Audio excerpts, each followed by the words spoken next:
Praise the lord. ఈరోజు దేవుని వాగ్దానం. ఇల్లు కట్టువారు తృణీకరించిన రాయి మూలకు తలరాయి ఆయను. ఇది ప్రభువు వలననే కలిగెను, ఇది మన కన్నులకు ఆశ్చర్యము. మార్కు సువార్త 12వ అధ్యాయము 10వ వచనము. ఈ మాటలలో భక్తుడు నిషేధించబడిన, తృణీకరించబడిన అనుభవాలు, పరిస్థితులు, తిరిగి ప్రాముఖ్య స్థానాన్ని చేరుకోవడాన్ని గూర్చి జ్ఞాపకం చేసుకుంటూ ఉన్నాడు. అందరి చేత తృణీకరించబడిన వారు తిరిగి ఉన్నతమైన స్థితికి దేవుడు చేరుస్తాడు అనే అనుభవాన్ని తెలియజేయడానికి బైబిల్ గ్రంథంలో ఈ మాటను వాడుకగా అనేక చోట్ల వాడబడింది. అవును, ఇలాంటి కార్యాలను దేవుడే చేయగలుగుతాడు. మనుషులందరి చేత నిరాకరించబడ్డా, తృణీకరించబడ్డా దేవునికి నమ్మకస్తుడవైతే దేవుడే నిన్ను పైకి లేవనెత్తుతాడు.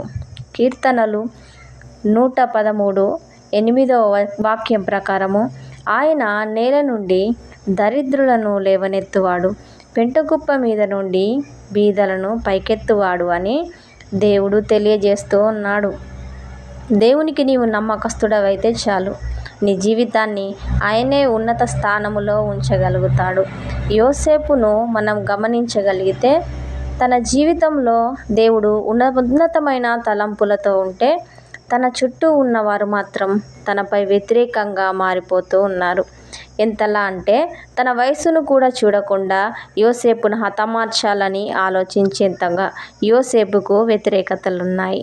అది కూడా తన సొంత తోబుట్టువులే అవడం మరీ విచారకరమైనటువంటి విషయం. చివరికి అనుకున్నట్టే యోసేపును గోతిలో వేసి చంపాలనుకున్నారు. తరువాత బానిసగా అమ్మి వేసి వెళ్ళిపోయారు. ఆయన బానిసగా ఉన్న ప్రాంతంలో కూడా చెయ్యని నిందను మోపబడిన వాడై చెరసాలలో వేయబడ్డాడు. యోసేపు ఎన్నో నిందలు, తృణీకారాల మధ్యలో తన జీవితం వెళుతున్న దేవుడు చూస్తున్నాడు అని దేవుని దగ్గర నమ్మకంగా ఉన్నాడు. ఆ నమ్మకత్వం, ఆ నీతిని బట్టి దేవుడు యోసేపును చూశాడు. కాబట్టి అదే చోట నిందించిన వారి మధ్యలో, తృణీకరించబడిన వారి మధ్యలో దేవుడు ఐగుప్తు రాజ్యానికి రాజుగా దేవుడు అందరికంటే పైగా లేవనెత్తాడు. ఆ చోట దేవుడు నిలబెట్టాడు ఆయనను. తనను కూడా తృణీకరించిన వారందరి మధ్యలో యోసేపును హెచ్చించాడు. అంతేకాదు కానీ వారందరూ యోసేపుపై ఆధారపడేలా ఆయన వారందరికీ జీవనాధారంగా ప్రభువు యోసేపును నిలబెట్టాడు.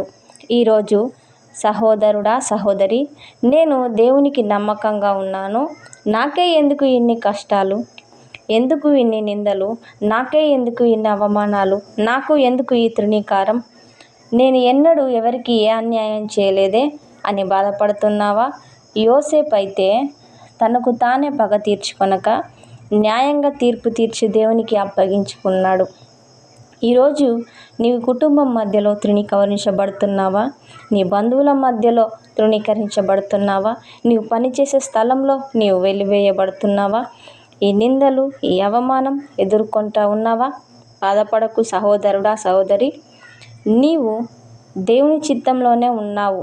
అవును, యోసేపు తృణీకరించాడనుకుంటే, బానిసగా అమ్మివేయబడకుంటే, నిందల పాలు అవ్వకుంటే, ఆ చెరసాలలో వేయబడకుంటే రాజు అయ్యేవాడు కాదు.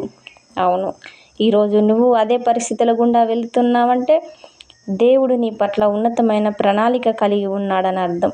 అవును, ఈ పరిస్థితులు నిన్ను మార్చబోతున్నాయి. నీ పరిస్థితులు నీవు మారడానికి కారణమవుతాయి.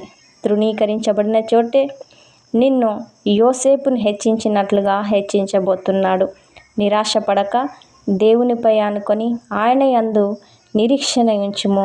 ఆయనే నిన్ను పైకి లేవనెత్తే దేవుడుగా ఉన్నాడు.